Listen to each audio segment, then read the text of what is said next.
At para magkaroon kami ng bagong buhay at naiinis ako dahil sinira mo ng lahat ng iyon. Ano? Yung gusto mong marinig, di ba? Ashley, dahil ito sa muntik nang mamatay si Diana. Dahil ito sa mga pagsisinungaling mo. Dahil ito sa lahat ng pagtatraidor mo sa pamilyang ito. At ito, dahil sa hindi mo na ako itinuturing na ina. Walang yaka!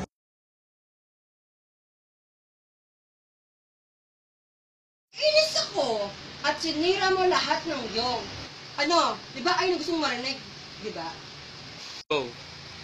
Ashley, dahil ito sa muntik nang mamatay si Diana. Dahil ito sa pagsisinungaling mo. Dahil ito sa pagtatraidor mo sa pamilyang ito. At ito dahil sa hindi mo na itinuturing na ina. Walang hiya ka!